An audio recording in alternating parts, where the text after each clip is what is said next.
รายการข่าวนครหลวงเวียงจันทน์รายการข่าวนครหลวงเวียงจันทน์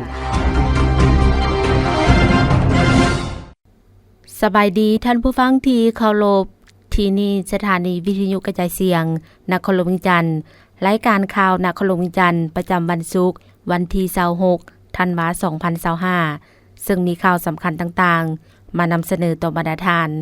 ต่อไปเชิญท่านรับฟังรายละเอียดเปิดน้ำไส้ครัวมิตรภาพลาวไทยแห่งที่5อย่างเป็นทางการพิธีเปิดการนำไส้ครัวมิตรภาพลาวไทยแห่งที่5บริคำไซบึงการอย่างเป็นทางการจัดขึ้นในวันที่25ธันวาคมนี้ที่เมืองปากสันแขวงบริคำไซโดยการเป็นประธานร่วมระหว่างพระประธานทองลุ้นศรีสุริตประธานประเทศแห่งสาธารณรัฐประชาธิปไตยประชาชนลาวพร้อมด้วยภรรยาและพระบาทสมเด็จพระวชิรเกล้าเจ้าอยู่หัวแห่งราชอาณาจักรไทยพร้อมด้วยพระราชินี โดยมีการเข้าร่วมของทานนายกรัฐมนตรีหัวหน้ากรมและบรรดาแขกที่เกี่ยวข้องต่างๆส่งฝ่ายเข้าร่วมหลายกว่า500ท่านในพิธีอันมีความหมายสำคัญดังกล่าวพระประธานสนไซศรีพันดรนายกรัฐมนตรีแห่งสาธารณรัฐประชาธิปไตยประชาชนลาวและพระประธานอนุทินชาญวีรกุลนายกรัฐมนตรีแห่งราชอาณาจักรไทยได้ขึ้นกล่าวรายงานผลสำเร็จของโครงการก่อสร้างครัวมิตรภาพลาวไทยแห่งที่5บริคำไซบึงการโดยได้ยกให้เห็นประวัติความเป็นมาและความสำคัญของโครงการดังกล่าวซึ่งเป็นโครงการร่วมมือระหว่างรัฐบาลแห่งสาธารณรัฐประชาธิปไตยประชาชนลาวและรัฐบาลแห่งราชอาณาจักรไทยที่สอดคล้องกับความมุ่งมา่ปรารถนาของรัฐบาลทั้งสองประเทศก็คือประชาชนสองชาติลาวและไทยโดยเฉพาะแมนแขวงบริคำไซและจังหวัดบึงกาฬเพื่อเชื่อมโยงเชื่อมจอดสาธารณรัฐประชาธิปไตยประชาชนลาวเข้ากับภาคพื้นตามแนวเศรษฐกิจตะวันออกตะวันตกเฮ็ดให้การคมนาคมขนส่งการค้าและการท่องเที่ยวระหว่าง2ประเทศมีความสะดวกและว่องไวยิ่งขึ้นเพื่อนำเอาผลประโยชน์สูงสุดมาสู่ประชาชนสองชาติลาวและไทยผลสำเร็จของการก่อสร้างครัวมิตรภาพแห่งนี้บ่เพียงแต่ช่วยส่งเสริมการพัฒนาทางด้านเศรษฐกิจสังคมในระดับท้องถิ่นและภาคพื้นเท่านั้นแต่ยังเป็นสัญลักษณ์ที่พ้นเด่นของสายพัวพันมิตรภาพและการร่วมมืออันดีงามฐานบ้านใกล้เฮือนเคียงที่ดีระหว่างสาธารณรัฐประชาธิปไตยประชาชนลาวและราชอาณาจักรไทยที่มีมาแต่โดนนานและการเป็นคู่ร่วมยุทธศาสตร์เพื่อการเจริญเติบโตและการพัฒนาแบบยืนยงระหว่าง2ประเทศนอกจากนี้ผลสำเร็จดังกล่าวยังมีความหมายความสำคัญในโอกาสเฉลิมฉลองครบรอบ75ปีของการสร้างตั้งสายพัวพันทางการทูตระหว่าง2ประเทศในเดือนธันวาคม2025นี้นอกจากนี้พระประธานทองลุ้นศรีสุริตประธานประเทศแห่งสาธารณรัฐประชาธิปไตยประชาชนลาวและพระบาทสมเด็จพระวชิรเกล้าเจ้าอยู่หัวแห่งราชอาณาจักรไทยได้ให้เกียรติขึ้นกดปุ่มเปิดแผ่นป้ายที่ระลึกและป้ายกรรมสิทธิ์ครัวมิตรภาพลาวไทยแห่งที่5เยี่ยมชมการวางแสดงรูปภาพและวิดีโอเกี่ยวกับโครงการก่อสร้างครัวมิตรภาพลาวไทยแห่งที่5และได้ถ่ายรูปร่วมกันเพื่อเป็นการระลึกให้ทั้งสองฝ่ายโครงการก่อสร้างครัวมิตรภาพลาวไทยแห่งที่5บริคำไซบึงการได้เริ่มดำเนินการศึกษาความเป็นไปได้และการออกแบบรายละเอียดของครัวในระยะปี 2012 หา 2014 และได้มีการลงนามข้อตกลงว่าด้วยการก่อสร้างครัวระหว่างกระทรวงโยธาธิการและขนส่งของลาวและกระทรวงคมนาคมของไทยในวันที่ 14 มิถุนายน 2019 ได้เริ่มการก่อสร้างอยู่ฝั่งไทยแต่วันที่ 30 มิถุนายน 2020 และอยู่ฝั่งลาวแต่วันที่ 4 มังกร 2021 และได้มีพิธีเทเบตงเสื่อมต่อครัวและลงนามข้อตกลงว่าด้วยกรรมสิทธิ์การนำไส้การบริหารและการบูรณะรักษาซ่อมแปลงครัวในวันที่ 6 มิถุนายน 2025 ผ่านมาครัวมิตรภาพลาวไทย เป็นจุดเชื่อมต่อระหว่างเมืองปากสันแขวงบริคำไซของสาธารณรัฐประชาธิปไตยประชาชนลาวกับอำเภอบึงกาฬจังหวัดบึงกาฬของราชอาณาจักรไทยที่เชื่อมต่อโดยกงกับทางหลวงเลขที่13ของลาวไปหาทางหลวงเลขที่244ของไทยขัวดังกล่าวมีความยาว 1,350 เมตรและได้มีการติดตั้งอุปกรณ์ติดตามสภาพการเปลี่ยนแปลงของโครงการของขัวสรุปเวียกงานคณะคุ้มครองอินเทอร์เน็ตแห่งชาติประจำปี 2025 และแผนการประจำปี 2026 คณะกรรมการคุ้มครองอินเทอร์เน็ตแห่งชาติจัดกองประชุมสรุปเวียกงานประจำปี 2025 และวางทิศทางแผนการประจำปี 2026 ในวันที่ 25 ธันวาคมนี้ที่หอประชุมใหญ่กองบัญชาการป้องกันเคลื่อนที่กระทรวงป้องกันความสงบโดยการเป็นประธานของทานพลเอกวิไลลาคำวงกรรมการกรมการเมืองศูนย์กลางภาคคณะเลขาธิการศูนย์กลางภาครองนายกรัฐมนตรีกระทรวงป้องกันความสงบประธานคณะกรรมการคุ้มครองอินเทอร์เน็ตแห่งชาติเข้าร่วมมีทานรัฐมนตรีกระทรวงเทคโนโลยีและการสื่อสารรองประธานผู้ประจำการพร้อมด้วยบรรดาทานรองรัฐมนตรีเทียบเท่าหัวหน้าห้องหัวหน้ากรมและผู้ต่างหน้าจากบรรดากระทรวงองค์การเทียบเท่า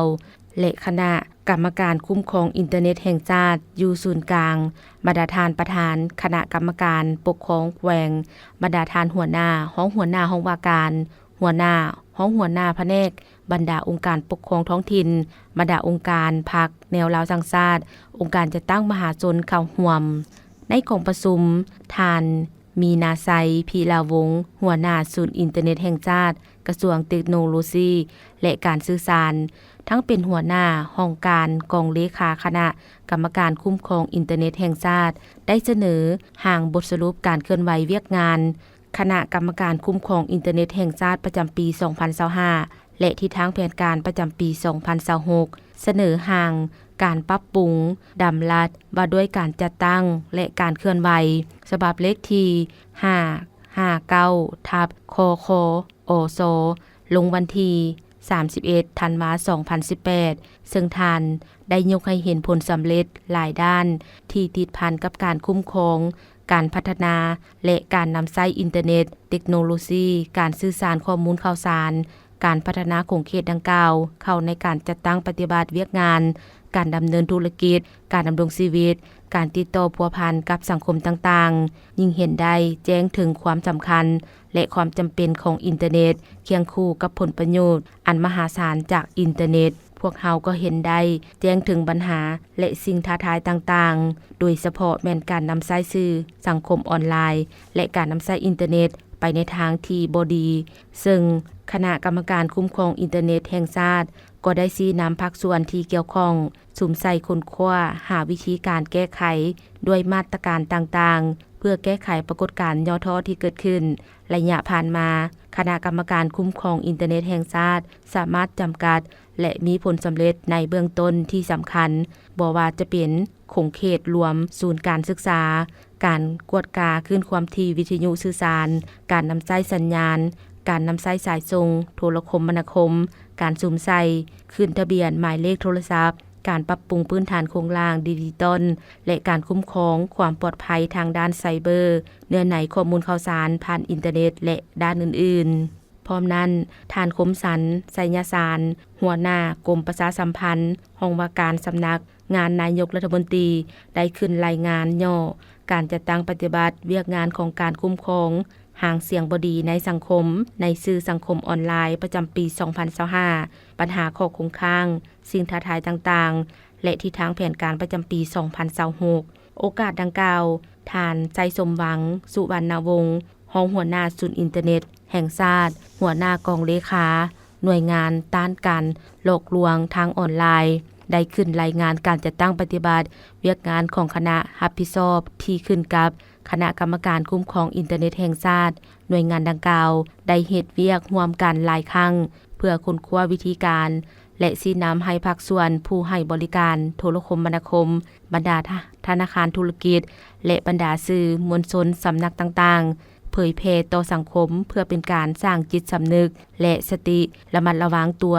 เฮ็ดให้ประชาชนได้มีความเข้าใจหลายขึ้นสามารถลดพรการลงเชื่อต่อรูปแบบการหลอกลวงส่อโกงได้เป็นอย่างดีพร้อมเดียวกันนั้นยังได้ค้นคว้าสร้างศูนย์ต้านการหลอกลวงทางออนไลน์สายด่วน1533และได้มีการพิธีเปิดนำใช้อย่างเป็นทางการในวันเดียวกันซึ่งการเปิดดำเนินการตัวจริงแมนจะเริ่มต้นในวันที่29ธันวาคม2025กองประชุมยังได้รับฟังการรายงานสภาพการพ้นเด่นที่เกิดขึ้นจากสื่อสังคมออนไลน์พร้อมทางวิธีการแก้ไขบรรดากระทรวงองค์การแขวงนครหลวงและร่วมกันประกอบคำเห็นอย่างกงไปกงมาเพื่อตีราคาและถอดถอนบทเรียนจากการจัดตั้งปฏิบัติเวียกงานในระยะผ่านมา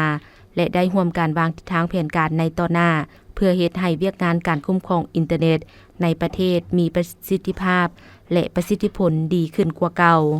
ในตอนท้ายท่านพลเอกวิไลลาคำฟองได้มีคำเห็นชี้นำต่อกับการสรุปรายงานทิศทางแผนการและข้อเสนอต่างๆพร้อมนั้นท่านยังได้เน้นหนักให้เอาใจใส่บางปัญหาคือการค้นคว้าปรับปรุงพระบทบาทของคณะกรรมการคุ้มครองอินเทอร์เน็ตแห่งชาติการปรับปรุง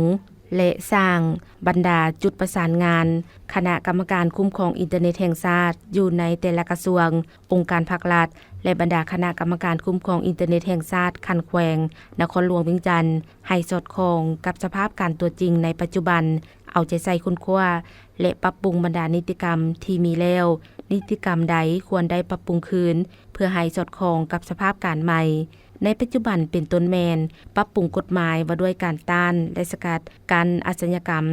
ทางระบบคอมพิวเตอร์ปรับปรุงดำรัดว่าด้วยการคุ้มครองข้อมูลข่าวสารผ่านอินเทอร์เน็ตสร้างยุทธศาสตร์การพัฒนาโทรคมนาคมและอินเทอร์เน็ตแห่งชาติสร้างยุทธศาสตร์ความปลอดภัยไซเบอร์แห่งชาติสร้างยุทธศาสตร์การพัฒนาพื้นฐานโครงสร้างดิจิทัลสร้างยุทธศาสตร์การพัฒนาเลขหมายอินเทอร์เน็ตหุ้นที่6และนิติกรรมอื่นๆเพื่อเป็นบ่อนอิงให้เวียกงานการคุ้มครองอินเทอร์เน็ตและการคุ้มครองปลอดภัยทางไซเบอร์อย่างครบถ้วนหัดกุมและแทดเหมาะกับสภาพการในแต่ละระยะเพิ่มทวีและปรับปรุงเวียกงานติดตามกฎกาและตอบโต้ห่างเสียงบดีในสังคมให้เข้มแข็งและมีประสิทธิภาพกว่าเก่าเพิ่มทวีการคุ้มครองผู้ให้บริการโทรคมนาคมและอินเทอร์เน็ตเร่งจัดตั้งปฏิบัติการลงทะเบียนเลขหมายโทรศัพท์ให้สำเร็จตามแผนการและพัฒนาโทรคมนาคมและอินเทอร์เน็ตขยายระบบโทรคมนาคมและอินเทอร์เน็ตไปสู่เขตห่างไกลจอกลีกสามารถเข้าถึงการนำใช้อินเทอร์เน็ตได้ในปี 2026 คณะกรรมการคุ้มครองอินเทอร์เน็ตแห่งชาติต้องได้เล็งแก้ไขปัญหาย่อท่อผ่านทางระบบโทรคมนาคมและอินเทอร์เน็ตเช่นอาชญากรรมและการตัวยั่วหลอกลวงผ่านระบบอินเทอร์เน็ตผ่านแก๊งคอลเซ็นเตอร์ติดตามกวดการบรรดาสื่อและเว็บไซต์ลามกอนาจารบรรดาเกมการพนันคาสิโนออนไลน์การค้าขายหวยเถื่อนการค้าประเพณีการค้าขายยาเสพติดผ่านทางออนไลน์ต่างๆที่ผิดกฎหมายเพื่อเฮ็ดให้สภาพแวดล้อมอินเทอร์เน็ตของสาธารณรัฐประชาธิปไตยประชาชนลาวพวกเฮามีความปลอดภัยท่านยังได้กล่าวตื่มในการค้นคว้าการร่วมมือแลกเปลี่ยนบทเรียนกับประเทศคู่ร่วมมือยุทธศาสตร์บรรดาประเทศในภาคพื้นและองค์การสากลต่างๆในเวียกงานการพัฒนาและการคุ้มครองของอินเทอร์เน็ตเสื่อมซึมเอกสารกองประชุมใหญ่สมัยที่6องค์คณะภาควัฒนธรรมกระทรวงวัฒนธรรมและการท่องเที่ยวจัดกองประชุมเผยแพร่ผลสำเร็จและการเสื่อมซึมเอกสารกองประชุมใหญ่สมัยที่6องค์คณะภาคกระทรวงวัฒนธรรมในวันที่25ธันวาคมนี้ที่หอวัฒนธรรมแห่งชาติโดยการเป็นประธานของสหายนางสวนสวรรค์วิญญาเกตกรรมการศูนย์กลางภาคเลขาคณะภาครัฐมนตรีกระทรวงวัฒนธรรมมีสหายวันศรีกัวมัวกรรมการสำห้องศูนย์กลางภาคห้องเลขาคณะภาคห้องรัฐมนตรีกระทรวงวัฒนธรรมมีบรรดาสหายคณะประจำภาคสมาชิกภาคพนักงานหลักแรงเข้าร่วมกองประชุมในครั้งนี้จัดขึ้นเพื่อให้พนักงานสมาชิกภาครับรู้เสื่อมซึมกำแน่นอย่างลึกซึ้งและนำเอาเนื้อในจิตใจผลของกองประชุมใหญ่ไปเผยแพร่เสื่อมซึมให้พนักงานสมาชิกภาคภายในกลุ่มกองของตนมีผลสำเร็จตามคาดหมายที่กองประชุมวางออกในทุกด้านโอกาสนี้ผู้เข้าร่วมยังได้รับฟังการเผยแพร่ แผนพัฒนาเวียกงานวัฒนธรรม 2026 หา 2030 ผ่านมติตกลงของคณะเลขาธิการศูนย์กลางภาคว่าด้วยการรับรองเอาคณะบริหารงานภาคกระทรวงวัฒนธรรม สมัยที่ 6 ฉบับเลขที่ 921 ทับคลสพลงวันที่ 13 ตุลา 2025 ผ่านดำรัสฉบับเลขที่ 700 ทับลบลงวันที่ 7 พฤศจิกายน 2025 ว่าด้วยการจัดตั้งและการเคลื่อนไหวของกระทรวงวัฒนธรรม ผ่านมติว่าด้วยการแบ่งหน้าที่ความรับผิดชอบภายในคณะบริหารงานภาคกระทรวงฉบับเลขที่ 285 ทับคพวทลงวันที่ 12 ธันวาคม 2025 ตื่มอีกเผยแพร่การจัดตั้งปฏิบัติมาตรฐานการท่องเที่ยวอาเซียนกรมพัฒนาการท่องเที่ยวจัดกองประชุมเผยแพร่การจัดตั้งปฏิบัติมาตรการการท่องเที่ยวอาเซียนในวันที่24ธันวาคมผ่านมาเพื่อสร้างความเข้มแข็งให้บุคลากรครูฝึกนำเอามาตรฐานดังกล่าวไปมูลไส้เข้าในหลักสูตรการเรียนการสอนของสถาบันและภาคธุรกิจก็สามารถนำไปค้นคว้าปรับปรุงคุณภาพของผลิตภัณฑ์ของตนตามความเหมาะสมเพื่อเฮ็ดให้แขนงการท่องเที่ยวได้รับการปรับปรุงและมีมาตรฐานที่ดีเทื่อละก้าวทานนางดาลานีพรหมวงศารองรัฐมนตรีกระทรวงวัฒนธรรมและการท่องเที่ยวได้ยกให้เห็นความสำคัญของเวียกงานมาตรฐานการท่องเที่ยวต่อการพัฒนาอุตสาหกรรมการท่องเที่ยวซึ่งมาตรฐานการท่องเที่ยวช่วยสร้างความมั่นใจให้นักท่องเที่ยวด้านความปลอดภัยความสะดวกสบายสร้างความเชื่อมั่นต่อคุณภาพของการผลิตภัณฑ์ทั้งเป็นการช่วยปกป้องสิทธิของผู้บริโภคมาตรฐานการท่องเที่ยวช่วยยกสูงคุณภาพการบริการเนื่องจากได้กำหนดแนวทางการบริการที่ชัดเจนกำหนดมาตรฐานของพนักงานผู้ให้บริการทางช่วยเพิ่มประสบการณ์ใหม่ให้นักท่องเที่ยวมาตรฐานการท่องเที่ยวได้ส่งเสริมนโยบายการท่องเที่ยวแบบยืนยงช่วยปกปักรักษาทรัพยากรธรรมชาติและวัฒนธรรมลดพรผลกระทบด้านโดบต่อสิ่งแวดล้อมทางส่งเสริมการมีส่วนร่วมของชุมชนมาตรฐานการท่องเที่ยวช่วยกระตุ้นเศรษฐกิจเพื่อการบริการมีมาตรฐานสูงขึ้นมูลค่าของผลิตภัณฑ์ก็เพิ่มขึ้นรายรับก็เพิ่มขึ้นการลงทุนก็เพิ่มขึ้นการจ้างงานเพิ่มขึ้นมาตรฐานการท่องเที่ยวช่วยสร้างความเข้มแข็งให้อุตสาหกรรมการท่องเที่ยวช่วยให้สาธารณรัฐประชาธิปไตยประชาชนลาวสามารถเข้าร่วมแข่งขันในเวทีสากลส่งเสริมบทบาทของสาธารณรัฐประชาธิปไตยประชาชนลาวในสายตาของนักท่องเที่ยวผ่านมาสาธารณรัฐประชาธิปไตยประชาชนลาวได้รับรางวัลมาตรฐานการท่องเที่ยวอาเซียนได้รับการโหวตจากนักท่องเที่ยวและยกให้เป็นจุดหมายปลายทางการท่องเที่ยวที่นักท่องเที่ยวต้องได้มาเยี่ยมยามนอกนั้นบรรดาตัวเมืองท่องเที่ยวหลวงพระบางเวียงจันทน์วังเวียงก็ล้วนแต่ได้รับการยองยอชมเชยจากนักท่องเที่ยวที่ได้มาเที่ยวชมโอกาสนี้ท่านนางดาลานีพรหมวงศายังได้เรียกร้องให้ทุกภาคส่วนที่เกี่ยวข้อง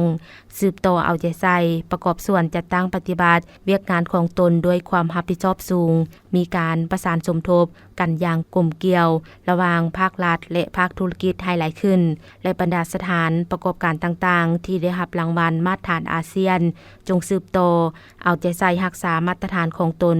ให้ได้คุณภาพที่ดีเพิ่มทวีการพัฒนาและการยกระดับคุณภาพให้สูงขึ้นไปเรื่อยๆสร้างผลิตภัณฑ์ท่องเที่ยวให้หลากหลายและเป็นเอกลักษณ์ของเราเพื่อดึงดูดนักท่องเที่ยวสากลเข้ามาเที่ยวลาวให้หลายขึ้นมาแล้วอยากกลับมาอีกกรมย้ายเสนาธิการกองทัพสรุปเวียกงานหอบด้านประจำปี 2025กรมย้ายเสนาธิการกองทัพจัดกองประชุมสรุปเวียกงานหอบด้านประจำปี 2025และวางทิศทางแผนการประจำปี 2026โดยการเป็นประธานของสหายพลโทสายใจกรมสิทธิ์รองรัฐมนตรีกระทรวงป้องกันประเทศหัวหน้ากรมย้ายเสนาธิการกองทัพมีคณะพักคณะบรรษากรมกองฮักทานและพนักงานหลักแรงเข้าร่วมสหายพลจัตวาโอภาสธรรมทองหัวหน้าห้องการกรมย้ายเสนาธิการกองทัพได้ผ่านบทสรุปเวียกงานหอบด้านประจำปี 2025และที่ทางแผนการปี 2026ว่าตลอดระยะผ่านมาคณะพรรคได้สุ่มใส่จัดตั้งผันขยายมติกองประชุมใหญ่ครั้งที่ 11 ของพรรค ท้ายสมัยและมติกองประชุมใหญ่ครั้งที่ 6 ขององค์คณะภาคกระทรวงป้องกันประเทศมติว่าด้วย4นาทีใหญ่26แผนงานสุมใส่จัดตั้งกำลังลงก่อสร้างหากฐานการเมืองพัฒนาชนบทรอบด้านอยู่บรรดาแขวงจุดรอแหลมตาม4เนื้อใน4คาดหมายติดพันกับเวียกงาน3สร้างพร้อมทางนำเอาแนวทางนโยบายของพรรคมติคำสั่งกฎหมายของรัฐโฆษณาเผยแพร่ให้องค์การปกครองท้องถิ่นประชาชนเพื่อรับรู้เสื่อมซึมอย่างลึกซึ้งโดยเฉพาะแมนแนวทางเวียกงานป้องกันชาติป้องกันความสงบทั่วปวงชนหอบด้านชี้นำกำลังหลวงกำลังท้องถิ่นติดตามกำแน่นการเคลื่อนไหวของกลุ่มคนบดีติดตามการแก้ไขสภาพความบ่สงบสามารถสกัดกั้นและแก้ไขปรากฏการณ์ย่อท้อได้เป็นอย่างดี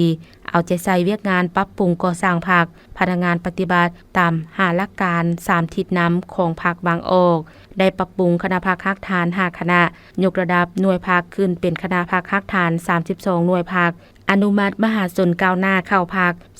255สหายสำโรงขึ้นสมบูรณ์231สหายหญิง55สหายสุขยุติตามการก่อสร้างพรรคให้ปลอดใสเข้มแข็งหนักแน่นสามารถตีราคาแบ่งคุณภาพหน่วยพรรคปลอดใสเข้มแข็งหนักแน่นประจำปี2025ได้135หน่วยพรรคสุขยุองค์การจัดตั้งมหาชนชาวหนุ่มแม่หญิงกลับมาบานเคลื่อนไหวตามพระบทบาทตามคำขวัญ4บุก3ดีและข้อแข่งขันหาเป็นเจ้าอย่างเป็นขบวนฟดฟื้นและมีผลสำเร็จได้ชี้นำบรรดากรมกองเอาใจใส่เวียกงานเพิ่มพูนผลิตผลด้วยการปลูกฝังเลี้ยงสัตว์ตามเงื่อนไขทาแหงของกรมกองที่มีเพื่อผลิตเป็นสินค้าสร้างรายรับเข้ากรมกองเพื่อแก้ไขชีวิตการเป็นอยู่ของพนักงานนักรบให้นับมือดีขึ้นเทื่อละก้าวพร้อมทั้งพัฒนาพื้นฐานโครงสร้างให้แน่นหนาถาวรปัจจุบันมีงัว425ตัวควาย7ตัวแบะ138ตัวหมู85ตัวเลี้ยงสัตว์ปีก 30,000 กว่าตัวมีหนองป่า65หนองปล่อยป่าจำนวน 200,000 กว่าตัวเลี้ยงกบ 42,000 กว่าตัวมีเนื้อที่ปลูกไม้อุตสาหกรรม199เฮกตาร์มีจำนวน 1,960 ต้นปลูกไม้กินมาก 5.81 เฮกตาร์มีจำนวน 10,000 กว่าต้นโอกาสนี้สหายพลโทสายใจกรมประสิทธิ์ได้เน้นหนักให้คณะภาคคณะบรรษาแต่ละขั้นจงพร้อมกันนำเอาเนื้อในจิตใจผลสำเร็จของกองประชุมในครั้งนี้ไปจัดตั้งพันขยายเป็นแนวทางเพื่อเป็นบอนอิงในการเคลื่อนไหวเวียกงานหอบด้านประจำปี2026ให้แทดเหมาะกับสภาพตัวจริงและมีประสิทธิผลสูงสุดเจ้าหน้าที่กวดกาดตึกอาคาร475ตึกอยู่ในเขตเศรษฐกิจพิเศษสามเหลี่ยมคำบ่พบเห็นการประกอบการเกมออนไลน์เจ้าหน้าที่ปกส.เขตเศรษฐกิจพิเศษสามเหลี่ยมคำรายงานในวันที่17ธันวาคม2025ว่าปฏิบัติตามการชี้นำขององค์การคุ้มครองบริหารเขตเศรษฐกิจพิเศษสามเหลี่ยมคำในการลงกวดกาตึกอาคารที่มีการแจ้งการให้หยุดเซากิจการเกมออนไลน์ในวันที่8หาวันที่11ธันวาคม2025ได้มีการแต่งตั้งคณะเฉพาะกิจประกอบมีกองบัญชาการปกส.เขตเศรษฐกิจพิเศษสามเหลี่ยมคำองค์การคุ้มครองบริหารเขตเศรษฐกิจพิเศษสามเหลี่ยมคำและแขนงการที่เกี่ยวข้องรวมทั้งหมด77ท่านซึ่งได้แบ่งออกเป็น4จุลงกวดกาตึกอาคารทั้งหมด475ตึกอยู่ภายในเขตเศรษฐกิจพิเศษสามเหลี่ยมคำผ่านการลงกวดกาปฏิบัติตัวจริงของคณะเฉพาะกิจใช้เวลา4วันเห็นได้ว่าตึกอาคารที่ได้มีการแจ้งการให้หยุดเซาประกอบการเกมออนไลน์ก็ได้ปฏิบัติตามแจ้งการอย่างเข้มงวดโดยการกวดกาดังกล่าวบ่พบเห็นหัวหน่วยธุรกิจและผู้ประกอบการละเมิดแจ้งการดังกล่าวพบเห็นมีเพียงตึกอาคารที่เป่าวางและบางตึกก็มีการปิดให้บริการการลงกวดกาตึกอาคารอยู่ภายในเขตเศรษฐกิจพิเศษสามเหลี่ยมคำในครั้งนี้เพื่อเป็นการยั่งยืนและรับประกันบ่ให้มีการละเมิดตามการแจ้งการให้หยุดเซาเกมออนไลน์ทั้งเป็นการเปิดโอกาสให้นักลงทุนที่สนใจอยากเข้ามาลงทุนเฮ็ดธุรกิจอยู่ในเขตเศรษฐกิจพิเศษสามเหลี่ยมคำ เพื่อพร้อมกันพัฒนาเขตเศรษฐกิจดังกล่าวนี้ให้มีความรุ่งเรืองสีวิไลรักษาได้ความสงบและความเป็นระเบียบเรียบร้อยอยู่ภายในเขตเศรษฐกิจพิเศษสามเหลี่ยมคำ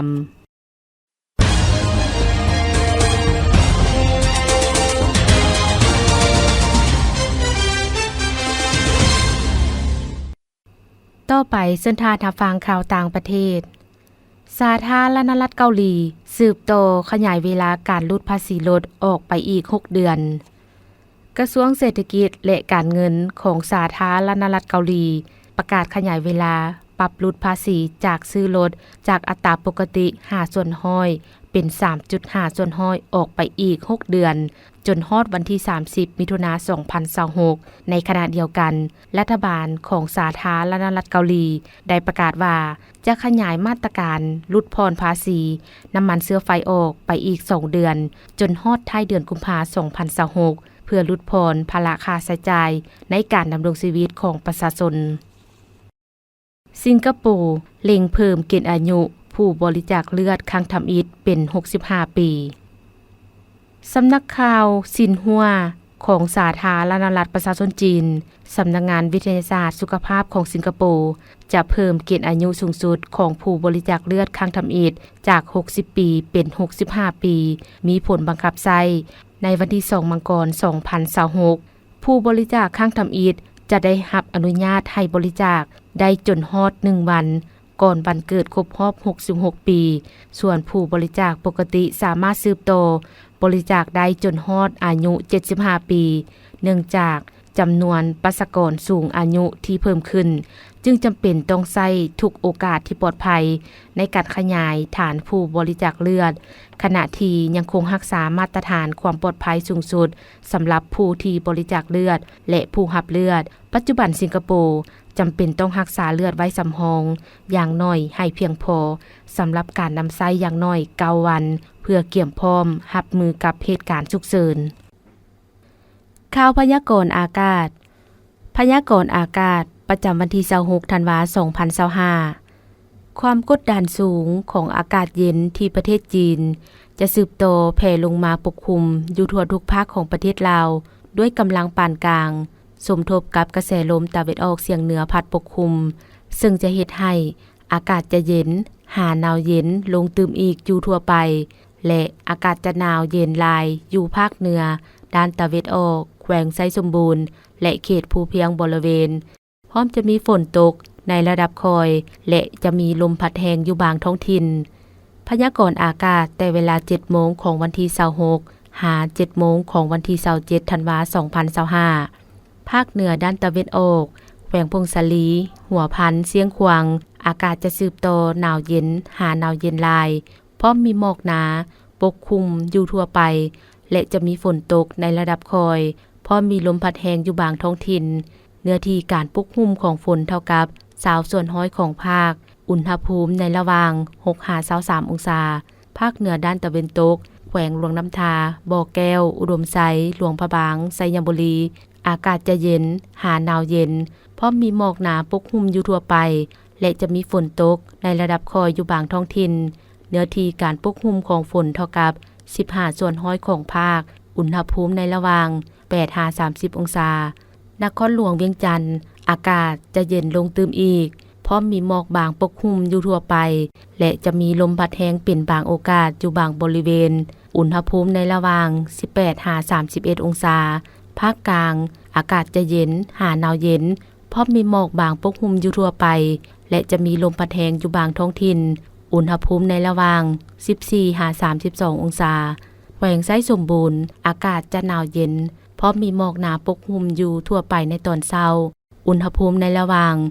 9-28องศาภาคใต้อากาศจะเย็นในตอนกลางคืนหาตอนเช้าพร้อมมีหมอกบางปกคลุมอยู่ทั่วไปส่วนตอนบ่ายอากาศร้อนและยังจะมีลมพัดแรงอยู่บางท้องถิ่นอุณหภูมิในระหว่าง15-33องศาสำหรับเขตภูเพียงบริเวณอากาศยังจะสืบต่อหนาวเย็น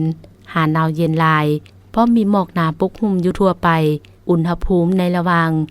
9-25องศาท่านผู้ฟังที่เคารพรายการข่าวนครหลวงจันทน์สำหรับภาคนี้ ได้เสียงสุดลงเพียงเท่านี้แสงคำจันทวงศ์อ่านสบายดี